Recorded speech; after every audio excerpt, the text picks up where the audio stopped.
ഞങ്ങൾക്ക് ഇന്നും ഒരു നോമ്പ് തുറയുണ്ട് കേട്ടോ. എൻ്റെ മോളുടെ കെട്ടിച്ച വീട്ടിലേക്ക് പോവുകയാണ്. അവിടെയാണ് ഇന്ന് നോമ്പ് തുറ. അപ്പോൾ ഞങ്ങൾ പോവുകയാണ്. ഞങ്ങൾ അവിടെ എത്തിക്കഴിഞ്ഞ് കഴിഞ്ഞപ്പോൾ ഞങ്ങൾ നോക്കുമ്പോൾ കുഞ്ഞാപ്പിക്ക് പനിയായിരുന്നു. അപ്പം ഞങ്ങൾ പനി ഉച്ചക്ക് ഞങ്ങൾ പനിച്ചോളൂ എന്ന് പറഞ്ഞിട്ട് ഞങ്ങളൊരു 3:30 കഴിഞ്ഞ് ഞങ്ങളിവിടെ നിന്ന് പോയപ്പോൾ അവിടെ ചെന്നപ്പോൾ കുഞ്ഞാപ്പിക്ക് പനി. പിന്നെ കുഞ്ഞാപ്പിനെ കണ്ടപ്പോൾ ആകെ സങ്കടമായി.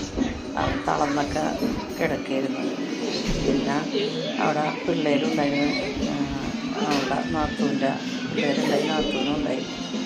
പിന്നെ ഞാനങ്ങനെ അടുക്കളയിലേക്ക് കയറി അവർ റെഡിയാക്കി വെച്ചതൊക്കെ വീഡിയോ ഒക്കെ എടുത്തിട്ട് കടികളൊക്കെയാണ് ആക്കി വെച്ചിട്ടുണ്ടായി, ഫ്രൈ ചെയ്യാനൊക്കെ ആക്കി വെച്ചിട്ടുണ്ടായി. അപ്പോൾ അതൊക്കെ ഞാൻ വീഡിയോ ഒക്കെ എടുത്ത്. അപ്പോൾ ഇതിനെ ദഹിക്കുക മോളും ഒക്കെയും കൂടി വെയിറ്റും ഒക്കെ നിൽക്കാട. അത് കഴിഞ്ഞ് പിന്നെ അടുക്കളയിലേക്ക് വന്നു. അതൊക്കെ എടുത്ത് ജ്യൂസ് അടിക്കാനുണ്ടായിരുന്നു. മുന്തിരി ജ്യൂസ് ഉണ്ടായിരുന്നു, പിന്നെ നാരങ്ങ വെള്ളം, പിന്നെ വെള്ളയപ്പം, ഇടിയപ്പം, കട്ട്ലേറ്റ്,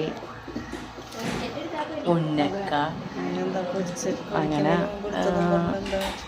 പിന്നെന്തായിരുന്നു പരിപ്പുവട, അങ്ങനെയൊക്കെ ഉണ്ടായിരുന്നു. അതൊക്കെ എടുത്ത് പിന്നെ നമ്മൾ ബാങ്കൊക്കെ കൊടുത്ത് നോമ്പൊക്കെ തുറന്നു കഴിഞ്ഞ് പിന്നെ ഞങ്ങൾ ഇത് വെള്ളയപ്പവും ഇടിയപ്പവും ഉണ്ടായിരുന്നു കേട്ടോ.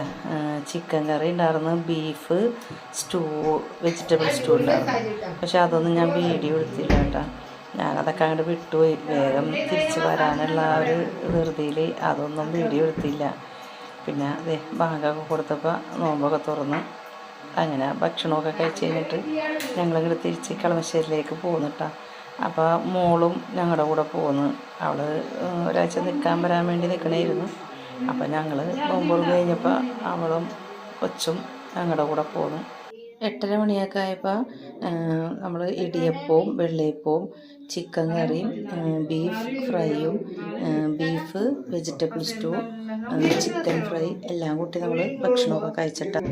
ഭക്ഷണം കഴിക്കുന്നതിൻ്റെ വീഡിയോ ഒന്നും എടുത്തില്ല കേട്ടോ. അങ്ങനെ ഞങ്ങളിതേ കളമശ്ശേരിയിലേക്ക് തിരിച്ച് പോന്നിട്ടുണ്ട്.